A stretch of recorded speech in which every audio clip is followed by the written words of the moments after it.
Ladies and gentlemen, welcome to The Right Time, a Wave original. My name is Bomani Jones. Thanks for listening wherever you get your podcast. Thanks for watching us on YouTube. Subscribe, like, rate us, review us, give us 5 stars. You only give us 4 stars. I'm inclined to believe you are a hater. We got so much basketball to talk about. We're going to get to the Kevin Durant trade in just a little bit, but I don't think there's any other place for us to start than with your 2025 NBA champion, Oklahoma City Thunder. Well, actually, there is a place to start, but it connects to the Thunder right fast. Send a birthday shout out to the biggest Oklahoma City Thunder fan that I know, my mama, right? So the night before her birthday, she gets the Thunder with a victory. And now on her favorite podcast, she gets a birthday shout out. I see you, darling. I see you. You got this. And they went and they made it happen. And I'm going to tell you, I wasn't really sure that they were going to get that at any particular point. Indiana raced out. Obviously, Haliburton got hurt. We'll talk about that a little bit more later. But the Pacers being as relentless as they were, you couldn't be sure no matter what happened that the Thunder were going to get this. On top of the fact that, like, it's that season where things, like, you know, during the winter, you just have it where, you know what I'm saying, somebody gets a little cold or the flu or whatever, and it kind of bounces its way around the locker room, and you just got to hope your team can survive it, even though a couple people have been afflicted. Like, of course, the worst of that was in COVID-19 when they was out there picking up dudes in front of the Home Depot in order to fill out the roster because they wasn't passing the test. You dig what I'm saying? The Thunder at points during that game went through something else. And luckily for them, it was a mild situation that was bouncing around. However, a cute situation of Lemon Booty was moving through the squad, right? Like you could just tell, like if somebody had like the blue light or the infrared or like one of them 4K videos that they be putting on the internet to show you how things work, you'd have just seen it. It'd have been a bunch of lemon peel going around, right? And then you just see Booty's like, it's all tight. You can see it, the MVP in the first half. That man Booty was looking drummy. You know what I'm saying? Like it was tough for him. That thing contracted on your mans. You saw it with other cats on the team, man. Look, the magnitude of trying to close out a championship is crazy. Adding to the fact that the Thunder were the team that already had all the pressure. And look, this is something that I've talked about before, and I want to make sure that I get this exactly right because it's very easy to mess up on sort of these sorts of things. But it's the real. Guys, this is only the second year that they made the playoffs. Like, you've seen the statistic that this is the second youngest team ever to make the finals, the other being the Portland Trailblazers in 1977, who also won with Bill Walton on that squad. But you got to normally do some things, overcome some things to get to where you are going. And yeah, maybe you could count losing in the second round last year to Dallas as a thing that was overcome. But no. These guys got to the top fast. I don't care if this is the era of parity or anything else. They got to where they were going. And then once they were there, every now and then they look young. They look young where they didn't put it away in game 6, which looked like something they were going to pay for, right? But they didn't. They got here. They held this together. They have a real live, legitimate superstar. And as I struggled with the idea of whether or not he was the superstar and all that stuff, right? The guy that I actually think is interesting, perhaps as a comp to Shea, in part because they physically look so different, okay? And I'm just talking about on offense. The guy I think about is Kawhi Leonard. And the reason I think about him in the context of Kawhi Leonard is they're both playing the same game. I'm just trying to get to this spot. And then when I get to this spot, it's cash for me, right? Kawhi gets you over there to that right wing to get that jump shot. It's cash. Shea, not exactly the same spot, but he's trying to get you to the elbow. And then once he gets to the elbow, he's got that shot. Now, of course, the thing with Kawhi is he gets there because he's strong like bull. It's not exactly the same thing that's going on over there with Shea Gilgeous-Alexander. But He can get to his spot. He can get those shots. I looked up at one point, Ryan, and they had the graphic and said it was in the third quarter, and he had 22 and 10. And I was like, wow, that was a quiet 10 being assists. I was like, that was a quiet 10. Yeah, I mean, it's a very bizarre performance because you never felt that he was dominating the game, but at the same time, like the stats were there, and he was clearly the best player on the floor. You looked up and you saw those stats, and in the end, just so we're clear, it was 29 points and 12 assists, 8 of 27 shooting, but he got 12 foul shots, right? When guys put up the quiet 29, we only call it a quiet 29 when you win. When we lose, we call them empty calories.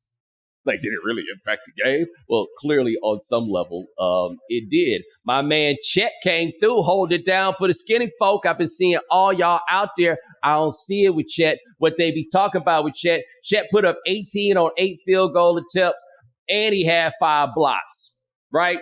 When McConnell Ladova was in there doing his thing, it seemed the only thing that could do it to him was a little white-on-white crime. You know what I'm saying? Like, apparently somebody, the brothers apparently didn't feel like they was allowed to block the white man's shot. Chet was like, man, fuck that shit, cuz. I got you. You know, he's still white. He just talked like that. You can get into the nuts and bolts of the basketball. I honestly don't think that too many people came away from that game for a number of reasons, thinking in that context about this. But I want to throw something out here that the story of how the Thunder got here is so interesting to me. And going into the finals, you saw a lot on the internet. I know Jamel Hill wrote a column about this for The Atlantic, but people kept pointing back to Paul George as being the guy who was the reason why all of this happened, right? For both teams, because Oklahoma City built their team in large part because of the Paul George trade. And then Indiana got here. They traded Paul George for, I want to call it Victor Oladipo, Sabonis, and somebody else I can't remember off the top of my head. And then Sabonis got traded to Sacramento in the deal that brought back Tyrese Haliburton. Okay, I see where people are coming from here. But the person that people need to talk about, going back to a dude I just brought up earlier, the dude to talk about in this is Kawhi. Because Kawhi, we should really call him Kawhi's associate. Y'all ever seen that movie? Kawhi's associate. Now, again, it's my mama's birthday, so I'm going to walk her through this, not to ruin this for the rest of y'all. But mama, it was this movie that was called The Usual Suspects, and you can look this up. And it's like a heist movie, you know, about a bunch of criminals and a robbery or whatever. But the way the movie is done is they have a guy, and he's sitting in an office and he's being interrogated by the local police. And the dude is, I don't know any of the modern words that you allowed to use, but, he appeared to be disabled, not just mentally, but a little bit physically. Okay. And so they putting the screws on him because he's also a criminal because they think he'll break or everything else. And as this is going on, there's a parallel investigation and they figure out that the real guy behind what was going on there was this worldwide master criminal named Kaiser Sose. Okay. And so the whole thing about the movie is the dude is sitting in the room getting interrogated. The feds are trying to find Kaiser Sose. The locals are trying to figure it out because they all caught up on this other dude. And in the end, it turns out that the invalid, I think that's okay. Like, it sounds very antiquated, but nobody told me you can't say it. Anyway, they found out the guy with all the problems himself was actually Kaiser Sose. And in the end, he started walking straight instead of walking with the limp that he had in the movie. And it was like, oh man, he's Kaiser Sose, right? Ryan, you remember it wasn't that long ago that we ain't even know if Kawhi could talk. Yeah, I mean, I feel like I still haven't heard him talk that much. Yeah. Like a lot of people made a lot of presumptions about the way Kawhi Leonard gets down, right? Correct. Then he had this uncle that was coming in and handling his affairs, and it turns out his uncle is actually a very accomplished man. Like, I know somebody that actually worked with his uncle's wife. And like, I think he's not an AAU uncle, which is what I think that people just heard, man, he got an uncle, right? And they misunderstood what time it was. But anyway, it gave the impression that Kawhi needed somebody to like speak for him. You see what I mean? That was the impression that we got about Kawhi. Instead, Kawhi's associate was out here making moves, trying to find somebody else to come with him to play with the Clippers. And as I recall the story, and Ryan, I ran this by you, and you remember this the same way, right? So Kawhi Leonard was trying to find somebody to come with him.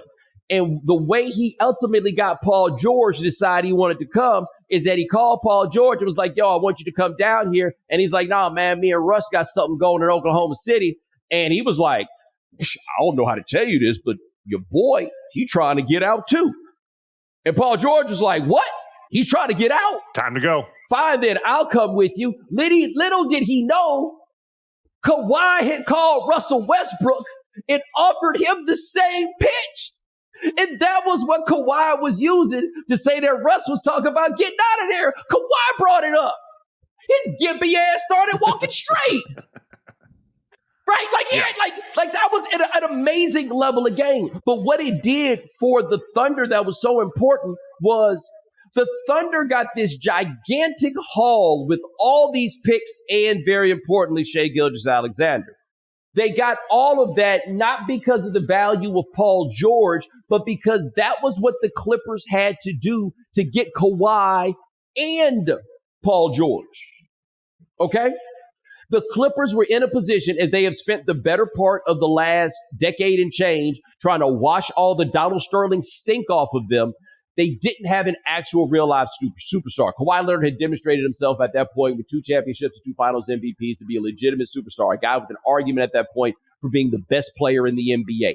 They got him, and then if you get Paul George as the number 2, they made the trade. I thought it was a perfectly appropriate trade to make. They gave up the world in order to make that happen. The next step in this, though, now is Russell Westbrook now definitely wants to be gone because Paul George isn't there. Nothing acrimonious, because I think deep down, Sam Presti's looking around like, all right, I got to get him out of here too, but he's kind of the most beloved player in the franchise, so how do I pull this, right? Okay, made the trade for Chris Paul. And that is always such an interesting trade to me because I would not be surprised if one day they retire Chris Paul's jersey in Oklahoma City because he is perhaps the man most responsible for them having a team in the town because of how well it went when the Hornets were there for their Katrina sabbatical. And the way that Chris Paul, those first 2 years in the league, for him, the way that he handled himself during that time helped them get that team. Then they brought him back. The reason I bring him up, though, in talking about this is this was not the process. This was not what you see happening in Utah, for example. This was not a tank in the ways that people talk about a tank typically. They made the playoffs that first year after they made those trades. That's the reason why Chris Paul was there when Shai Gilgeous-Alexander got his MVP, because Chris Paul was Shai's OG, right, on that squad. That's how that worked, okay? But at every turn, you could look at what the Thunder were doing, and they were trying to win. This was not a full-on bottom out. And the way, in large part, that you know that this was not a full-on bottom out, and hey, look, they went 22-50 that first year after the bubble, okay? They went 24-58 the year after that. They were not good. But the next year, they went 40-42.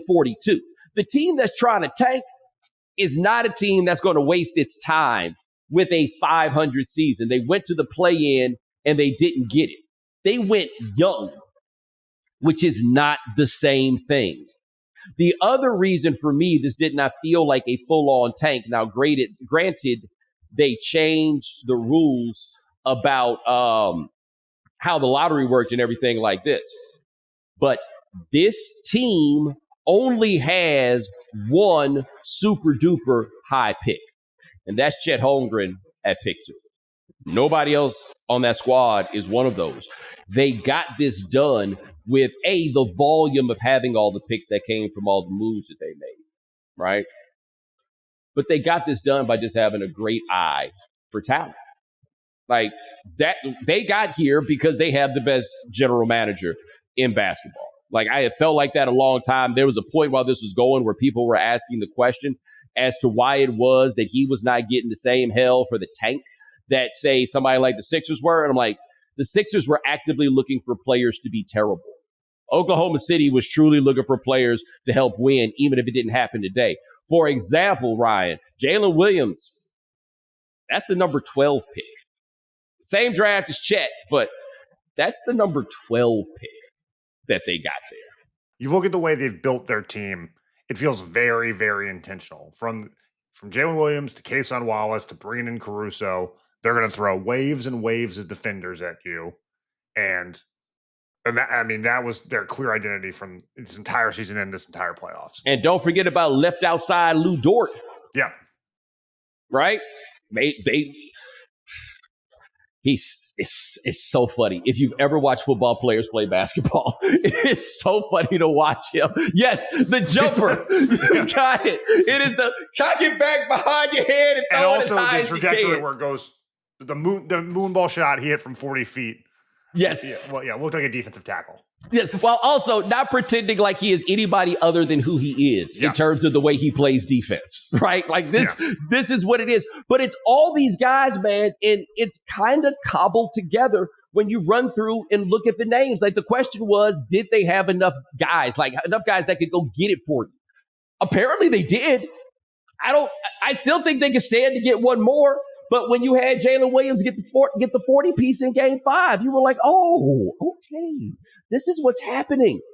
But to build on this and to get these young guys and the recognition that, look, we're not going to be able to get anybody in free agency to really come here. We're going to have to get young guys. They're going to have to like each other, and they're going to have to really like basketball. And that's the way that we're going to be able to make it here, is under those circumstances, right?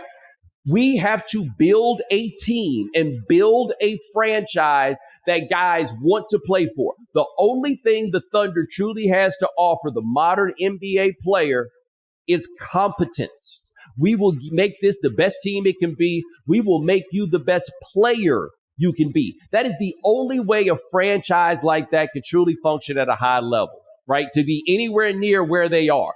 And think about it. They got Russell Westbrook to sign the second contract extension. They got Paul George to sign an extension. If you've ever listened to Carmelo talk about playing for the Thunder on 7 p.m. in Brooklyn, the way he talks about that franchise and how well run it is and the program that they have for you, this is what you're going to do. This is how you get to here, there, and there, and everything else. Like he spoke of that franchise with a certain sort of reverence. You go look at the way it is with those guys and them hanging out. Because I'm going to be honest with you, brother. My mother's from Oklahoma City. I got kinfolk there. Shout out to my cousin Weldon. He sent me a text about them winning that. He said Oklahoma, right? He said Oklahoma City is title time. They happy over there, boy. Well, good for them. Yep, that's what I'm saying. Although the irony of it is the other title town is Green Bay, and Oklahoma City might be Paris compared to Green Bay. So, it all runs together. Yeah. But they just had to, I would rather be rich and in the NBA in some other places. Yeah. That is me. But they got it, man. Think about this. Shai Gilgeous-Alexander stuck with this for 6 years. They made that trade for him 6 years ago. They had to sell him at every point. This is what we're going to do, so that at no point does he say, hey, man, I'm trying to get out of here. That didn't happen. 6 years of him. And again, while slowly adding players that I might necessarily have believed in. Like, hey, Shai, just wanted to let you know, we got Isaiah Joe. Word? Oh, okay. Like, I don't know what I would have done. We got a Wiggins. That Wiggins. Yeah, Wiggins is coming. That would have been it. We got Wiggins. Word? Hell, well, But like at this point, I look at this roster and I look at it up and down, and I see a dude that played in a game 7 with a ducktail. And before he had a ducktail, he had a shag. Because he's from Dallas. I keep trying to tell y'all about Dallas. And a lot of y'all think it's just because I'm from Houston. It's not because I'm from Houston. It's because they wear shags and ducktails in 2025. A dude with a ducktail or a shag walked in, and Shai Gilgeous did not say, get me the hell out of here. Because I'm going to tell you right now, if I'm in the spot and the dude shows up with a ducktail, we're leaving. That's how dedicated that man was to winning. He said, no, we can keep this going. We can do this. And they did. They're going to be good for a really, really, really long time. Everybody young, man. Even the damn coach is young. The coach is born in 1985. as much as I've talked about, I believe that this league is about a dynasty saga and the NBA has ruined the potential for a dynasty. Sam Presti, who ironically, when the 2012 or 2011, 2012 CBA came out, that was supposed to break up the big market teams, actually broke up the Oklahoma City Thunder. This guy has apparently overcome all the things that are meant to tear down a team that's good. They earned this. They got it. I don't know how much I like them as a team, and that's the best part. The more people watch them, the more they will develop emotional feelings about them. And especially after they ruined everyone's sports movie moment for the Pacers. Speaking of which,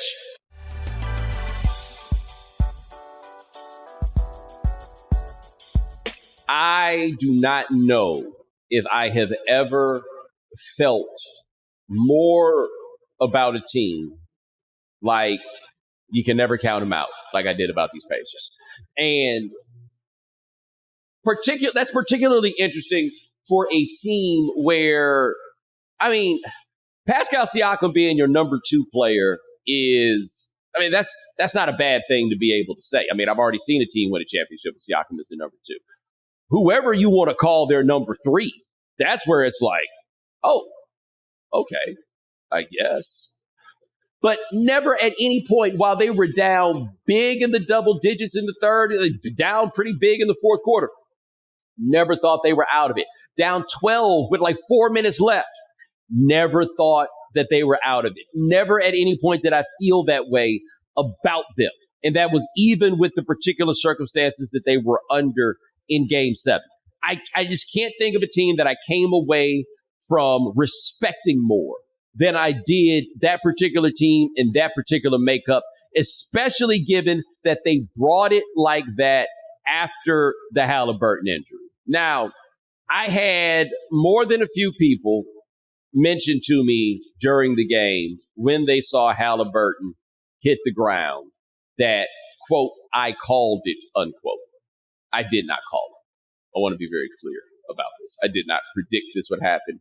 I did not think this would happen. I damn sure hoped it wouldn't happen. The thing that I said was, maybe I'm a little scarred because after the Kevin Durant play with calf strain, I associate the calf strain with being right, like one train stop away from the Achilles tear. But I didn't know enough to know if that were actually true. I've seen enough, Ryan. One is a point, 2 is a trend, and I'm taking it way past trend. Yeah, I saw a tweet that was like, I'm gonna start mentally treating calf strains in the NBA like concussions in the NFL. Yep. How many fingers am I holding up? Yeah, and it's just so tough because you don't.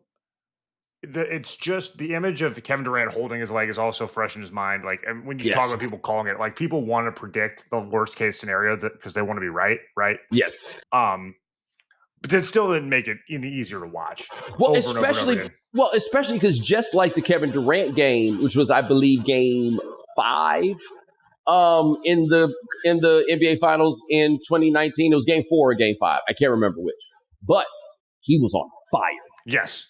Right. It was Game 4. It was Game 4 because the game was in Toronto. Yeah. He was on fire that game, and then he just crumpled into a heap. But also remember this about the Kevin Durant game. He missed time in that postseason. About a month. Yeah. Like he missed a long time. Haliburton was trying to play straight through this.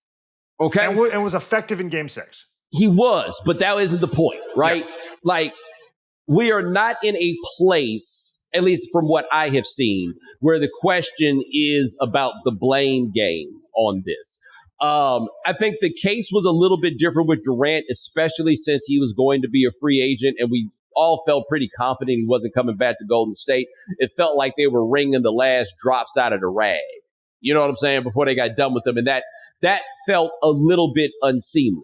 Of course, it would have been pretty cool to be able to get some insights from Bob Myers, former general manager of the Warriors, at the halftime show as he was there and had a role in the Kevin Durant decision, given what happened to Haliburton. Inexplicably, ESPN didn't give us anything about that. Like, I can only assume that Bob Myers didn't give us anything. This is like that time Drew Brees ran away from the set when John Gruden called DeMaurice Smith some variety of a big-lipped African-American. I know that John Gruden said it didn't have anything to do with him being African-American, but fuck out of here, cuz.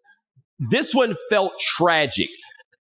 The Durant one felt like it just had a lot more surrounding it. I don't know if I have evolved in the way that I look at things since that and now. I look at it with Haliburton where I think this is it. I think I'm a little less cynical about these things than I used to be, and that I am operating in this case on an assumption that Haliburton made an informed decision and decided this is his chance to win a championship, and he decided he was willing to go for it. And I think that in the 20-something years that I've been doing this job, I have a better understanding of athletes and what they're willing to do to get it. And I am willing to bet at this point that if you ask Haliburton 20 years from now whether he would have done that, he'll probably say yes. And I could be wrong, but that is informing the way I look at it. But it still was tragic. And as soon as he's laid out on the ground face first, I have not seen the details of the replay, by the way, because I don't do that. My brother saw it and was like, yep, there it is right there.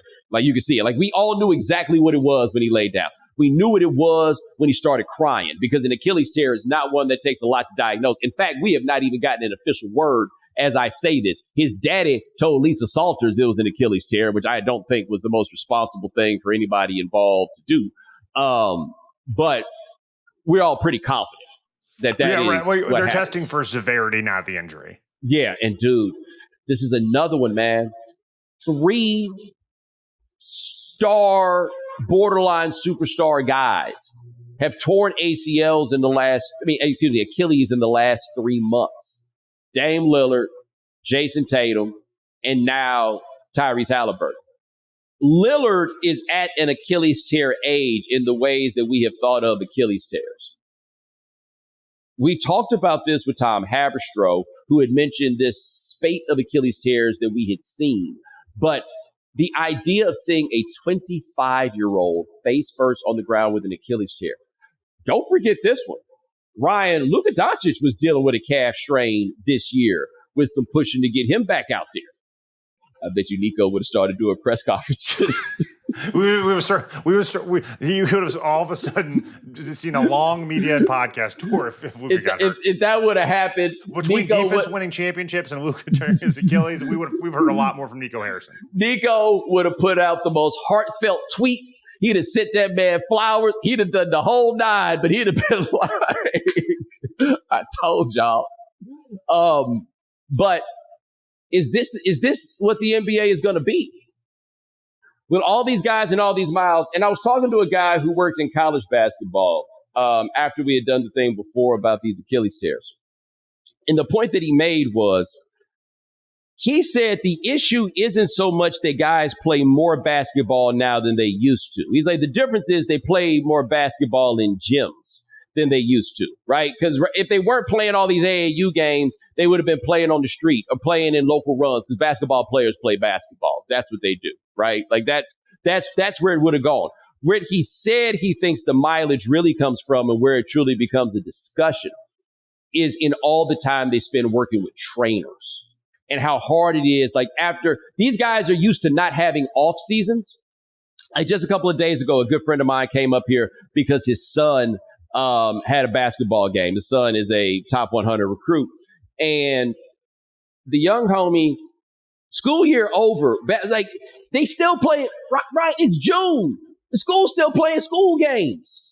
Just like the early summer, the schools keep playing now, like April, May, like, past the regular season. Then you get into AAU season. The last time I saw my man, he was here. It was like late September, early October. They were already playing basketball again. And so what the guy was telling me is that the hardest thing for him is getting the guys, okay, take a little break. Don't be in the gym. All they do is go in the gym.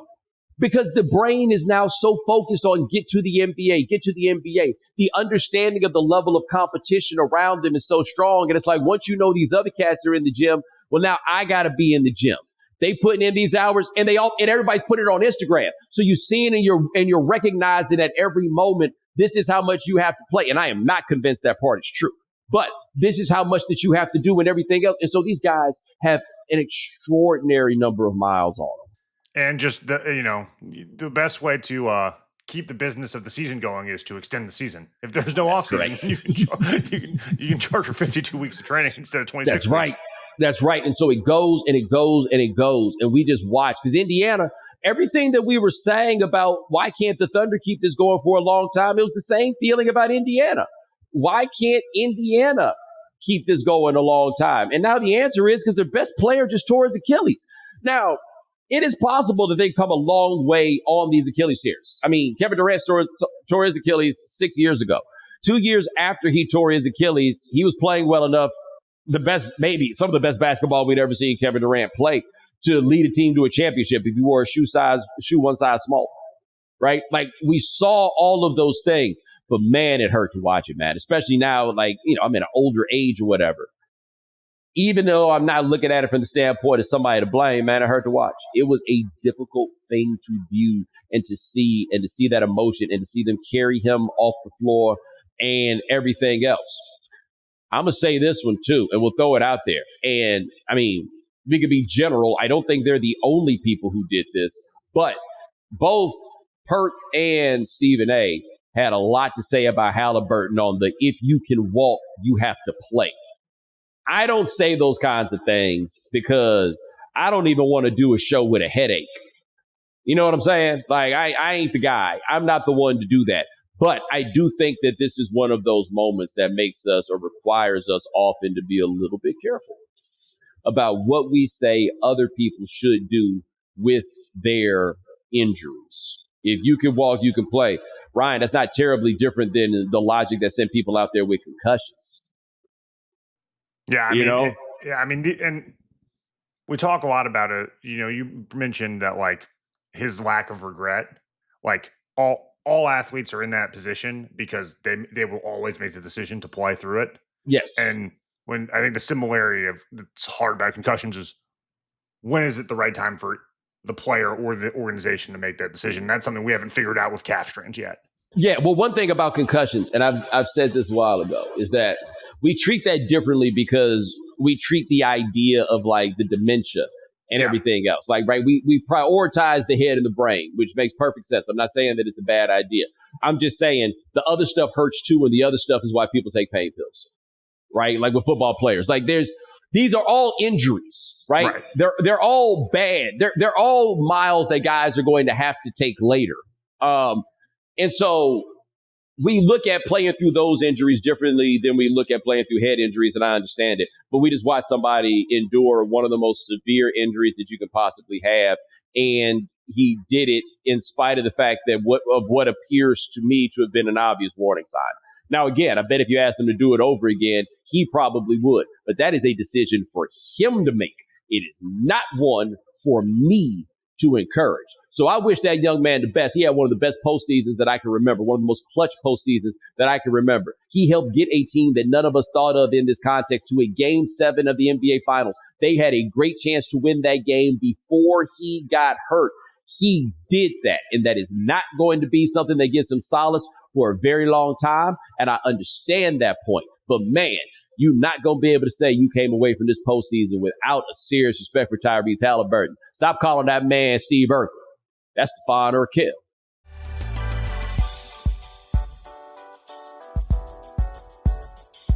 Let me tell you about ZBiotics Pre-Alcohol Probiotic. ZBiotics Pre-Alcohol Probiotic drink is the world's first genetically engineered probiotic. It was invented by PhD scientists to tackle rough mornings after drinking. Here's how it works. When you drink, alcohol gets converted into a toxic byproduct in the gut. It's a buildup of this byproduct, not dehydration, that's to blame for rough days after drinking. Pre-alcohol produces an enzyme to break this byproduct down. Just remember to make pre-alcohol your first drink of the night. Drink responsibly, and you'll feel your best tomorrow. Summer is here, which means more opportunities to celebrate the warm weather. Before that backyard barbecue brew, glass of Pinot watching the sunset at the beach, or cocktail by the campfire, Don't forget your Z-Biotics pre-alcohol. Drink one before drinking and wake up feeling great and ready to take on the next day and all that summer has to offer. Go to zbiotics.com/Bomani to learn more and get 15% off your first order when you use Bomani at checkout. Z-Biotics is backed with a 100% money-back guarantee. So if you're unsatisfied for any reason, they'll refund your money, no questions asked. Remember to head to zbiotics.com/Bomani and use the code Bomani at checkout for 15% off. Making money moves should be easy, and that's why there's Cash App. It's fast, safe, and honestly, just way more personalized than other apps out there. No extra hoops to jump through, no extra stress. All of the tools are right there to help you cash in. Plus, sending money with Cash App actually feels safe. They look out for you. If something seems sketchy or they see you might be sending money to a potential scammer, they'll warn you and make you think twice before you hit send. It's like having a personal bodyguard for your cash. You can even spice up your payments with custom text, stamps, and backgrounds. Because why should paying your friend for brunch be so boring? If for whatever insane reason you don't already have Cash App, just download it from your phone's app store, sign up, enter our code Bomani in your profile, send $5 to a friend, and you'll get $10 just for getting started. For a limited time only, new Cash App users can use our exclusive code to earn some additional cash. For real, it's no catch. Just download Cash App and sign up. Use our exclusive referral code Bomani in your profile to send $5 to a friend within 14 days and get $10 dropped off right into your account. Terms apply. That's money. That's Cash App.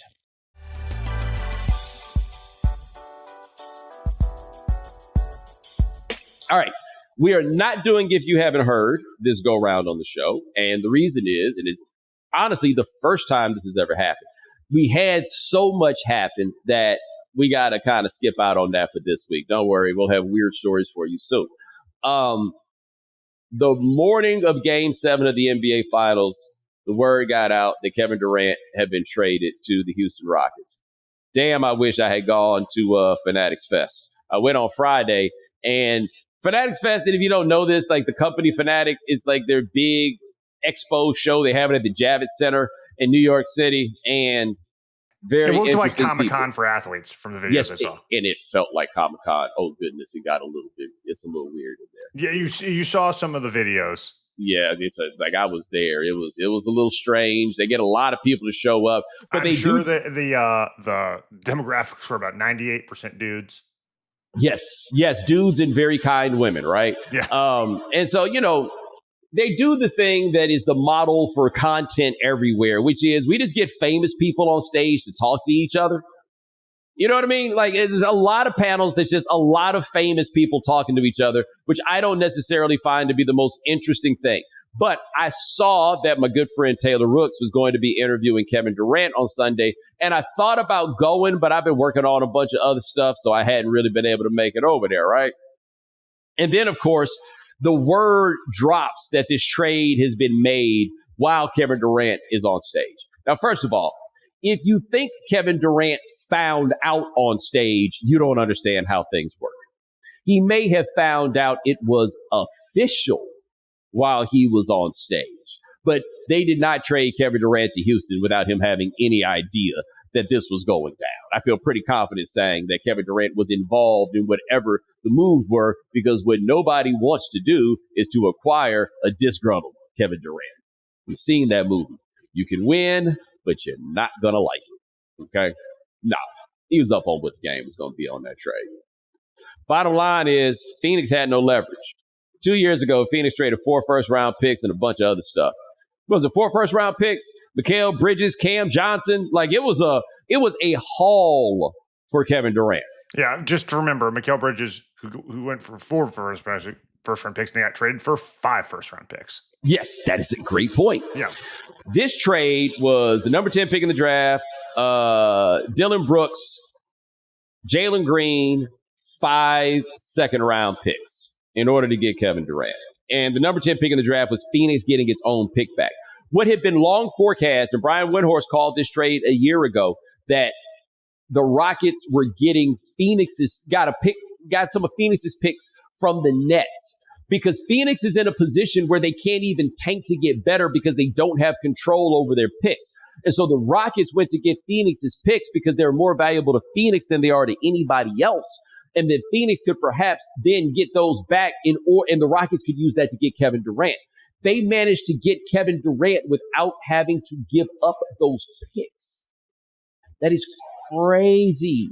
But it's because Phoenix set themselves up in such a way that everybody knew they had to move him. They had ultimately no leverage.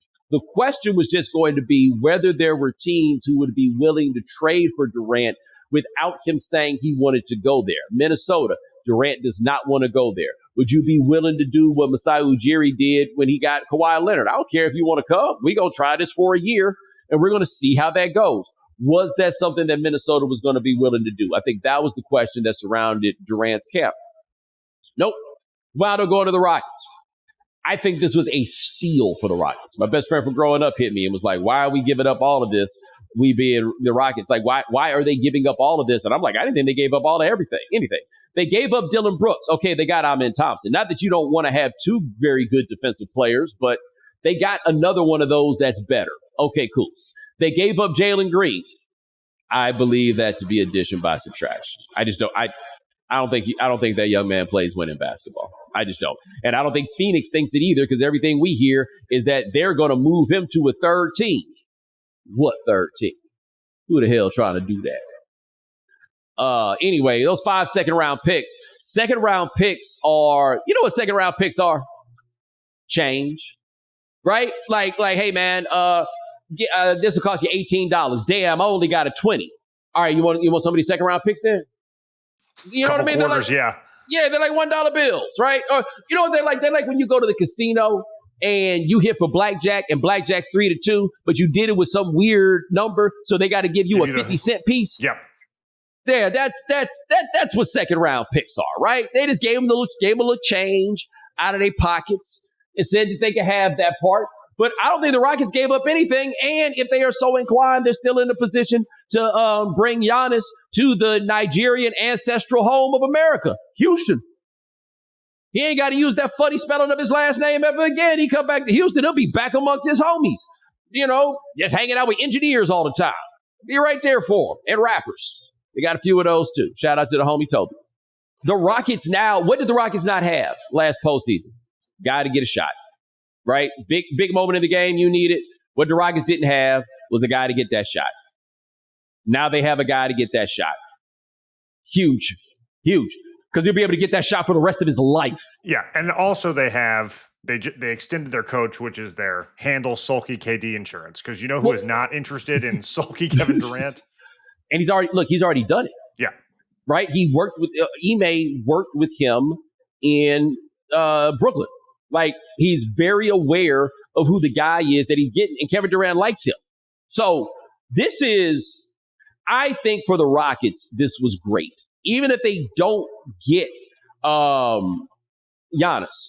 I don't think they gave up anything. Because let me tell you the last thing the Rockets need. Last thing the Rockets need is the number 10 pick in the draft. In this day and age, how long is it going to be before that number 10 pick in the draft is contributing to helping you win? Like, they finished, number 2 in the conference? They should be playing a win now sort of game, right? Now, my hot take is if Şengün's not going to be your guy, and I think there's a ceiling on how good you're going to be with Şengün being that dude, I go trade him to get somebody else. Like, I think somebody with the type of game he has, the uniqueness of it. If you're not going to treat him like Jokic, then go get somebody else. Like, he will be the first thing. He'll be on the first thing to Milwaukee, I think, if they trade for Giannis. He'll be up there wearing, what's my man's name? The Ilyasova jersey, putting on for the home team. You know what I'm saying? I believe they're from the same place. But that's where I think that goes. But I don't think Durant's going to be guarding anybody. I think that at some point, all the years do matter. But he'll be able to get that shot, I firmly believe, for the rest of his life. The Rockets made this happen. And it continues in a long, long line of the Houston Rockets getting superstar players or some players of that ilk. Even if you take it back to guys like Calvin Murphy and Rudy Tomjanovich. Like Rudy Tomjanovich was the number 2 pick in the draft. Calvin Murphy was a college superstar. That's why he is in the Basketball Hall of Fame. But you go after that, and I can start rattling off names from year to year. Rick Barry, Moses Malone, Ralph Sampson, Akeem Olajuwon, Clyde Drexler, Charles Barkley, Scottie Pippen, Steve Francis, Yao Ming, Tracy McGrady, James Harden, Chris Paul, Russell Westbrook. Like, it goes and it goes and it goes. This is a franchise that has always been about having big names. And they just went and got one more. Now we're going to find out just how much he truly has left.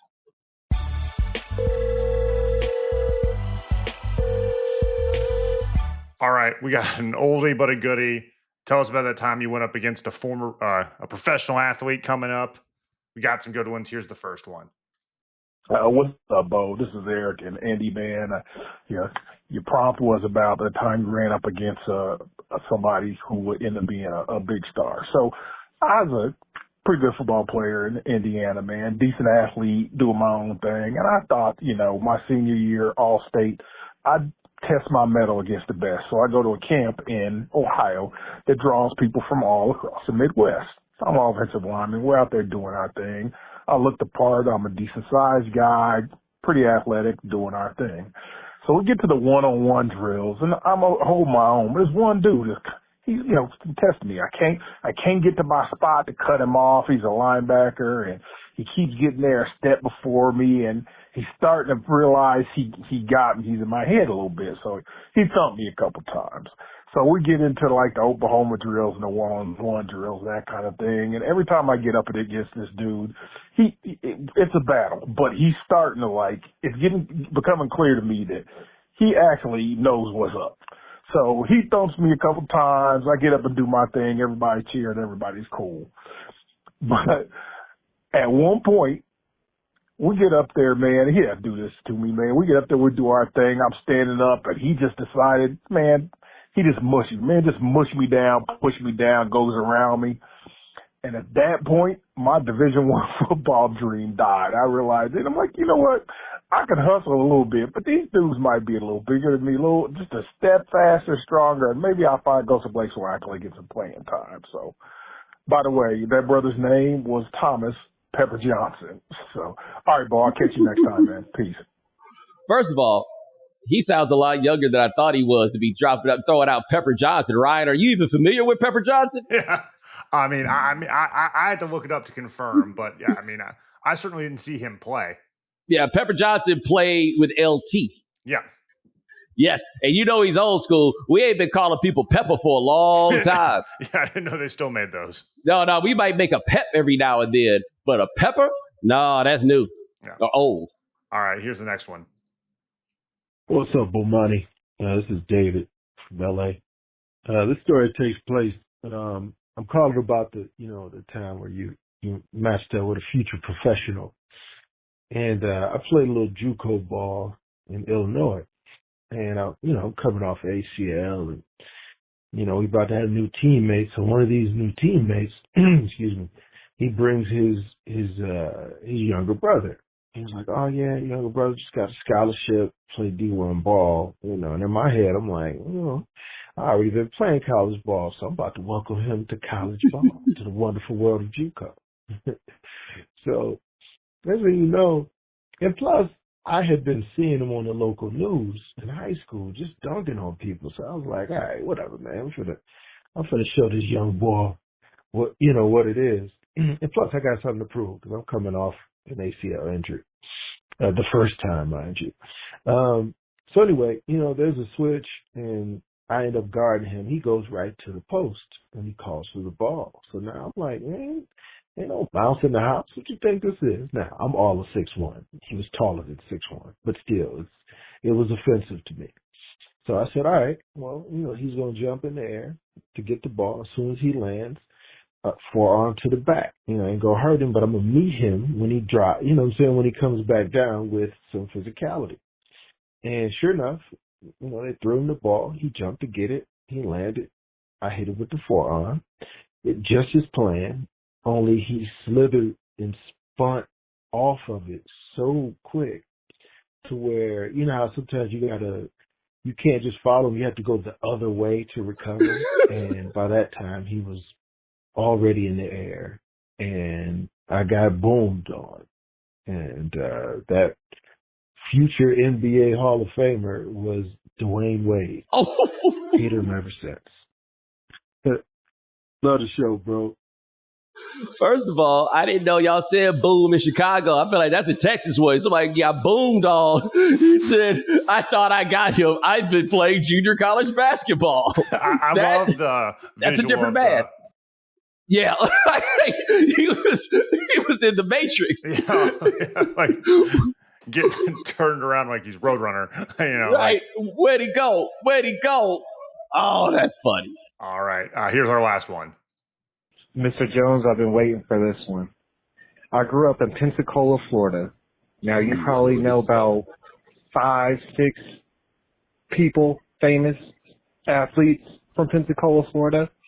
Now, my dad used to take me, this is when my freshman year, probably around 2011, my dad used to take me on base after school so I can play open runs on the Navy base, just to go out there, give me something to do, and just playing ball with the Navy dudes, get some game, get better. Man, I'm waiting to go in one game. We're waiting around for the next game to start, and I'm on somebody's 5. Now, they usually don't let the young dude come in, but they let me in. We win a game. And then it was like how Charlie Murphy was talking about Rick James or somebody with their aura. Here comes Roy Jones Jr. coming into the gym with his 5 already. They're all in Jordan gear.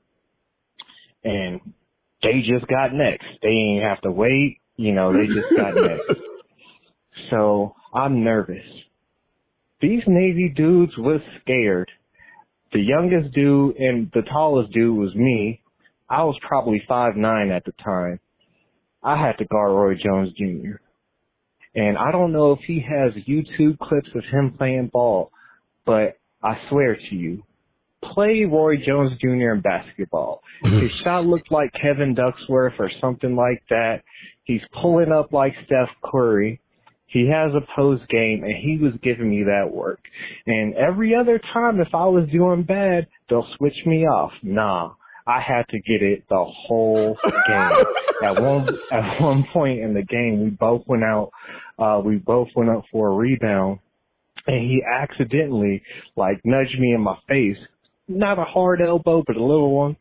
And my lens of my glasses fell out, and he couldn't be nicer. But I was more mad that I had to guard him because they were some chumps about that. But yeah, if y'all in Pensacola or wherever you see Roy Jones Jr., play pig with him. Do just play him. You'll see what I'm talking about. Thanks, Bomani. And also, I just want to say, whenever I'm feeling down, the whole ship story brings me up. Peace. Oh, the whole ship. Ryan, one day I'm going to have to tell you the whole ship. When we have a slow day, I'll tell the whole ship. The whole ship never fails. But he had to eat the buckets. That's the words. They made him eat the Roy Jones buckets. I also love the idea that Roy Jones showed up with 5 and they don't wait.